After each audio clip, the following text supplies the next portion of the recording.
గులాబీ పార్టీలో trouble షూటర్కు troubles తప్పటం లేదా? సందర్భం వచ్చినప్పుడల్లా పార్టీలో ఆయనే ఎందుకు టార్గెట్ అవుతున్నారు?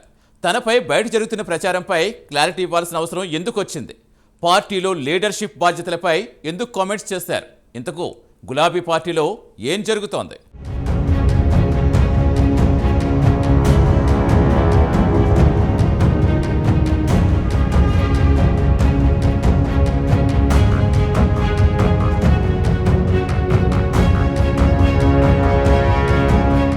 తన్నీరు హరీష్ రావు బీఆర్ఎస్ పార్టీలో కీలక నేత. పార్టీలో మొదటి నుంచి కేసీఆర్కు అత్యంత సన్నిహితుడిగా ఉన్నారు. ఆయన ఎమ్మెల్యే కాకముందే మంత్రి అయ్యారు.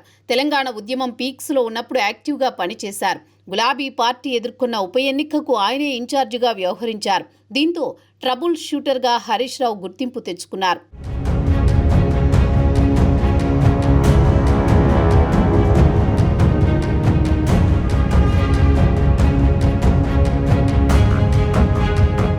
ప్రస్తుతం పార్టీలో హరీష్ రావుకు ట్రబుల్స్ ఎదురవుతున్నాయి. పార్టీ వర్కింగ్ ప్రెసిడెంట్గా కేటీఆర్ను చేసినప్పటి నుంచి హరీష్ రావుకు ప్రయారిటీ తగ్గుతూ వచ్చిందనే టాక్ ఉంది. దీంతో హరీష్ రావు స్వయంగా అనేక సార్లు వివరణ ఇచ్చారు. తాజాగా హరీష్ రావు వ్యవహారం మరోసారి రాజకీయాల్లో హాట్ టాపిక్ అయింది. హరీష్ రావు పార్టీ మారుతున్నట్లుగా గత కొద్ది రోజులుగా సోషల్ మీడియాలో విస్తృత ప్రచారం జరుగుతోంది. దీనిపై బీఆర్ఎస్ నేతలు సైతం పోలీసులకు ఫిర్యాదు చేశారు. అయితే హరీష్ రావు ఎందుకు కార్నర్ అయ్యారనే దానిపై పొలిటికల్ సర్కిల్స్లో చర్చ నడుస్తోంది.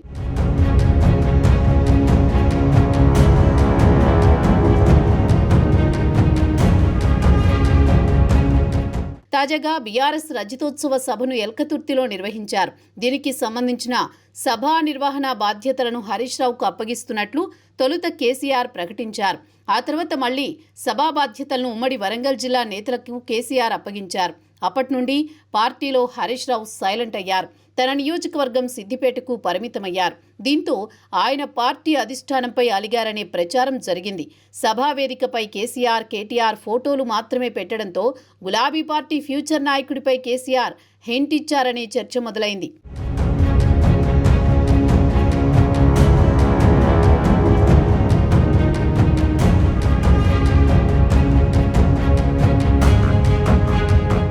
ఎల్కతుర్తి సభ తర్వాత నుంచి హరీష్ రావు పార్టీ మారుతున్నారని ప్రచారం జరుగుతోంది.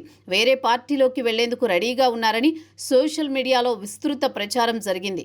దీనిపై పోలీస్ స్టేషన్లో ఫిర్యాదు చేసినా ట్రోల్స్ మాత్రం ఆగడం లేదు. దీంతో సోషల్ మీడియాలో పార్టీ మార్పుపై వస్తున్న అంశంపై హరీష్ రావు స్పందించారు. తనపైన జరుగుతున్న ప్రచారాన్ని నమ్మవద్దన్నారు. మొదటి నుంచి కేసీఆర్ ఏది చెబితే తానది ఫాలో అవుతానని చెప్పుకొచ్చారు.